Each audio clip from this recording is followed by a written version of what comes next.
সবশেষ ২০১৪ সালে টি-২০ বিশ্বকাপ জিতে দীর্ঘদিনের আন্তর্জাতিক শিরোপার খরা কাটিয়েছিল শ্রীলঙ্কা। এবারের আসরে আবারও শর্টার ফরম্যাটের শিরোপা পুনরুদ্ধারের মিশনে নেমেছিল এশিয়ান লায়ন্স। শক্তিশালী দল তৈরিতে টি-২০ ফরম্যাটে অবসর ভেঙে ফেরানো হয়েছিল বিশ্বকাপ জয়ী অলরাউন্ডার অ্যাঞ্জেলো ম্যাথিউসকে।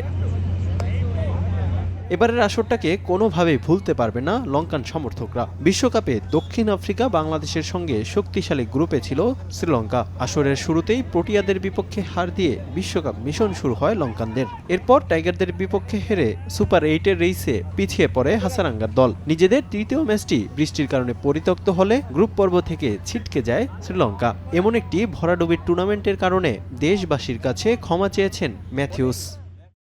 পুরো দেশকে আমরা হতাশ করেছি। আমরা সত্যিই দুঃখিত, কারণ সবাইকে হতাশ করেছি। কখনোই আমরা এমনটা আশা করিনি। আমাদের অনেক চ্যালেঞ্জের মুখোমুখি হতে হয়েছে, তবে সেগুলো চিন্তার কিছু ছিল না। এটি খুবই দুর্ভাগ্যজনক যে আমরা দ্বিতীয় রাউন্ডে যেতে পারিনি। নগদের কাছে সব গ্রাহকই প্রিয়, তাই তো সারা দেশে ক্যাশ আউট চার্জ সবচেয়ে কম। এবারের আসরে নিজেদের শেষ ম্যাচ খেলতে নেদারল্যান্ডসের বিপক্ষে মাঠে নামবে শ্রীলঙ্কা। ম্যাচটা শুধু আনুষ্ঠানিকতা হলেও প্রতিপক্ষকে হালকাভাবে নিচ্ছে না লঙ্কানরা। সম্মানের জন্য হলেও শেষ ম্যাচে জয় নিয়ে ফিরতে চায় ২০১৪ সালের চ্যাম্পিয়নরা।